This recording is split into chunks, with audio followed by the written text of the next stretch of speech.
주식시장보다도 그 AI를 비롯한 AI 반도체 산업 관점에서 말씀드리면, 물론 이제 엔비디아 실적 발표됐을 때 나왔던 그 표현이 티핑 포인트라는 표현이 나왔었고, 그러니까 그 실적이 엄청나게 급등했는데 시장의 기대보다도 급등하고 지난 분기, 지지난 분기보다도 급등했는데, 근데 이게 정점이 아니라 이제 시작이라는 표현인 거죠, 그죠?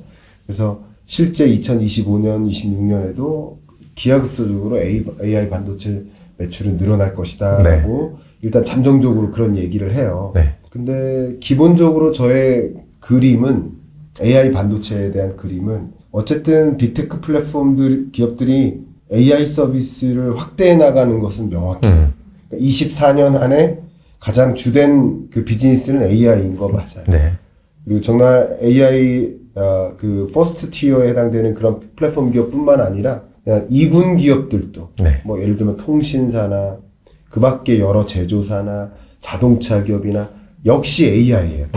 다 AI. 자동차에 AI 서비스를 아니면 로보타이즈를 한다든가 뭐 이런 식으로 다 AI예요. 그런 관점에서 지속적으로 요구되는 게 수요 이상으로 그 수요를 커버하기 어려울 만큼 필요로 하는 것이 AI 반도체고, 그러니까 당연히 AI 반도체의 수요는 지속적으로 들어가는데 충분히 공급을 못하는 또 다른 이유는 엔비디아가 정말 독점적인 영향력을 갖고 있기 때문이다. 이렇게 정리를 할 수 있을 것 같아요.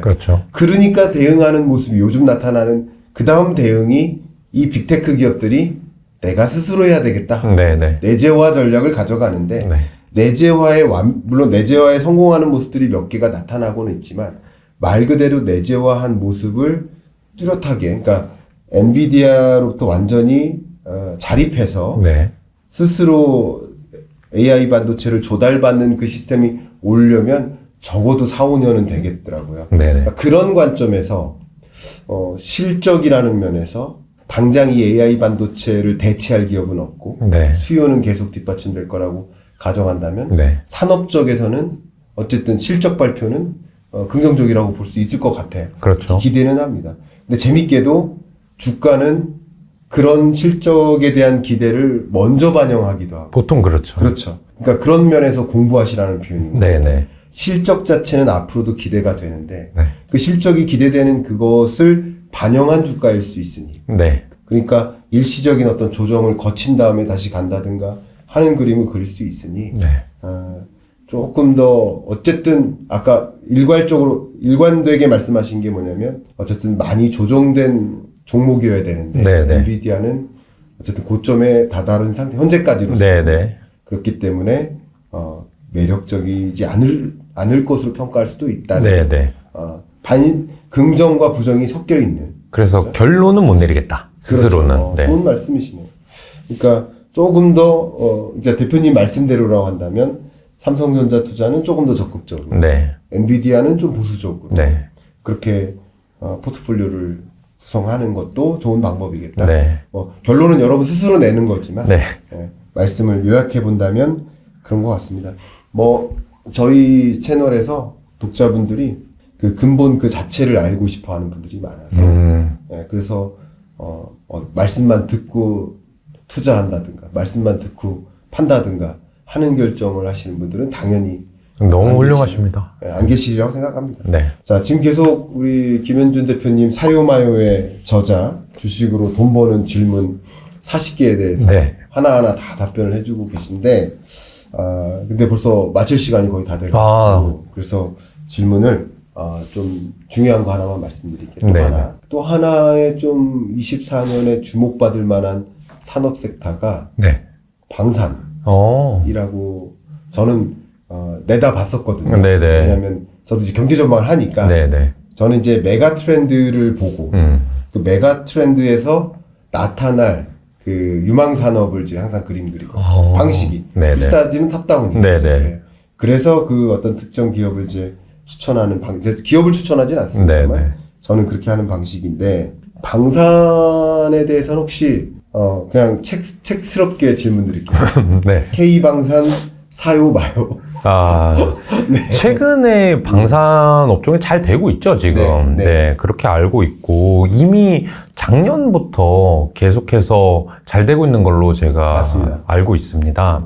그게 이제 뭐 우크라이나 전쟁도 그렇고, 그 다음에 이스라엘 전쟁, 뭐 이런 것들이 전반적으로도 그렇지만, 이 우리나라의 이 국방력이 외국에 상당히 인정받고 있다고 하더라고요. 그래서 이 무기 체계를 어느 나라에서 다른 나라로 판다라고 하는 거는 상당히 조심스럽고 시간이 오래 걸리는 일인데 우리나라가 이렇게 유일의 분단 국가로서 연구를 많이 했는데도 불구하고 그 성과가 크게 없다가 작년인가 재작년부터 의미 있는 성과들을 많이 기록을 하고 있다고 제가 들었거든요. 맞습니다. 22년부터. 그렇죠. 그래서 상당히 좋았던 것으로 알고 있는데 근데 저는 너무너무 문외한이라는 단어를 먼저 붙인다면 저는 사실 좀 조심해야 된다 그렇게 생각을 해요. 왜냐하면 제가 예전에 아주 예전에 방산업종을 공부를 할 때 가장 큰 특징이 뭐냐면 이 자본 회임 기간이 되게 깁니다. 이 회사가 어떤 걸 만들어 가지고 예를 들면 뭐 탱크를 만들어 가지고 어느 나라에 수출을 하겠다라고 얘기를 하잖아요. 그럼 그것까지 이어지는데도 시간이 되게 많이 걸리고요. 한번 이어진 다음에도 그 물량이 말하자면 의미 있게 기업 가치를 개선시킬 만한 정도로 성장하는 데까지는 또 엄청난 시간이 걸려요. 그들도 그럴 거잖아요. 야, 이거 한국 제품인데 사갔다가 뭐 보안에 문제 생기는 거 아니야? 이거 지금 우리가 큰 돈 들여야 되는데 당장 이렇게 확확 사도 돼? 이렇게 생각할 거란 말이죠. 속에서 막 로비도 많을 수도 있고요. 그런데 지금 상황이 여러분들이 상당히 전반적인 이런 이 지정학적 위기에 대해서 관심을 많이 갖고 계실 거란 말이에요. 그래서 만약에 K방산의 본질 가치를 전반적으로 세계에서 싸움이 많이 나냐, 전쟁이 많이 나냐, 그리고 우리나라의 방산 기술력이 있냐 이 두 가지로 본다면 기술력은 분명히 있을 거예요. 근데 지금 싸움이 이미 많이 나고 있는 상황이에요. 그래서 뭐 대만 전쟁도 난다, 뭐 북한도 쳐들어온다, 뭐 이 정도란 말이죠. 근데 결국에 전쟁이 나면 저희는 주식이고 뭐고 다 접어야 되는 판이기 때문에 긍정적으로 본다면 지금보다 사람들이 더 싸우는 것보다는 지금 많이 싸웠으니까 좀 덜 싸우지 않을까 쪽에 저는 무게를 두고 싶고 그렇다면 방산의 이런 큰 축 중에 한 가지가 좀 약화될 수 있으니까 근데 주가는 많이 오르고 사람들의 관심이 많으니까 이것보다 조금 더 좋은 그러니까 교수님 보셨을 때 이미 2022년 이전부터 전망을 해주셨을 거고 그게 현실화되고 있는 상황이란 말이죠. 그러면 이제 경영할 채널을 잘 보면서 교수님이 24, 25에 잘 될 섹터를 또 말씀해 주실 거란 말이죠. 그런 쪽으로 해서 종목을 좀 속가내게 해보시는 게 저는 조금 더 좋은 방법이 아닐까 봅니다. 너무 훌륭한 제안과 소신 있는 말씀이신 것 같아요. 네, 감사합니다. 너무 좋습니다. 뭐 항상 뭐 예를 들면 가장 대표적인 게 테슬라인데 테슬라도 뭐 실적이 충분히 뒷받침돼서 뭐 23년 안에 그렇게 오른 게 아니라 미래에 대한 어떤 기대감에 주가가 그렇게 오른 거 아니겠습니까? 근데 역시 또 기대감이 빠지면서 주가가 또 떨어지는 것처럼 역시 이게 방산 같은 경우도 방위산업, 그러니까 무기라는 것을 개인이 사지 않아요. 기업이나 가게가 사지 않아요. 그렇죠. 국가가 삽니다. 정부가. 국방부가 사는데 국방부랑 그 무기 체계를 계약할 때 엄청난 금액으로 계약을 하죠. 근데 재밌게도 그 엄청난 계약은 예를 들어서 막 5년, 6년에 대한 계약이에요. 그 자금이 한꺼번에 들어오는 것도 아니에요. 그러니까 뭐 그런 것까지 고려했을 때 지금 어쩌면 이제 K방산이라는 것이 산업적으로는 잘 나갈 수 있어도 그게 주가에 반영되는 과정이 이미 일어날 수도 있다라는 조심스러운 그러니까 항상 말씀하는 걸 보면은 막 던지는 것보다는 절대 잃지 말아야 됩니다. 그런 기조신 것 같아요. 맞아요. 그래서 아마 제 어떤 기조랑도 좀 비슷해서 좋아하실 것 같습니다. 다행입니다. 물론 제 기조가랑 비슷하니까 좋다는 뜻은 아니고 그런 기조 자체를 저도 이제 항상 생각하거든요. 우리가 일확천금 벌자가 아니라 잃지 않는 투자를 해야 된다라는 생각을 항상 하고 있어서 그런 관점에서 참 귀감이 분명히 될 거라고 생각합니다. 저랑 이제 긴 시간 이렇게 말씀을 나눠봤는데 아마도 이렇게 토론하는 방송은 처음 그런 것 같아요. 하셨죠. 토론을 제가 깊숙이 가지는 않았지만 어떠셨습니까? 다른 방송은 보통 이제 질문하면 답변하고. 그렇죠, 그렇죠. 정해져 있는 질문 답변하고. 네, 맞아요. 정해져 있지 않은 게 질문을 받으면서 네. 뭐 반문이나 아니면 공감의 이 토론을 해보니까 어떠셨어요? 일단 저는 교수님 오늘 실물 처음 뵀는데 네. 되게 잘생기셨습니다. 그게 제 첫 인상이고요. 제가 뭐라고 말씀드리진 않지만 탤런트 전 땡땡 배우님 그 말씀 많이 들으시죠? 누구요? 전광열 배우님, 허준. 전광열도 듣고 네. 방금은 최성수 닮았다고 그러시고, 그리고 우리 구독자님들은 그 폴 뉴먼 닮았다고. 폴 뉴먼 너무 극찬. 그래요? 여러분 절대 찾아보지 마세요. 절대.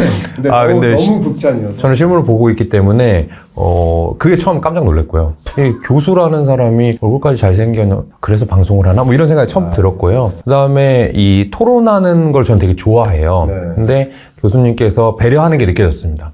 이 친구가 요 정도 얘기까지는 대답하겠지? 근데 좀 더 막 이렇게 해가지고 굳이 그럴 필요는 없고 네. 구독자들이 듣고 싶어 하는 얘기를 좀 끌어내보자 하는 게 있었어서 사실은 저는 정해진 질문보다 더 재밌게 답할 수 있어가지고 감사했고요. 사실은 다음에도 또 기회가 있으면 저도 좀 많이 배우고 싶고 그래서 여기 구독자님들도 저 좀 잘 봐주시면 좋겠습니다. 감사합니다. 감사합니다.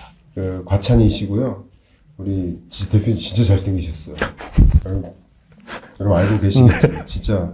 그래서 좀 원망스러워. 너무 가까이 붙어 있는 그 정도입니다. 정말 훈남이십니다. 끝으로 우리 독자분들께 조언 한번 해주세요. 네. 이 책의 제목처럼 이거 사요? 아니면 이거 팔아요? 마요? 왜 내가 딱 샀는데 왜 나는 자꾸 떨어질까? 네.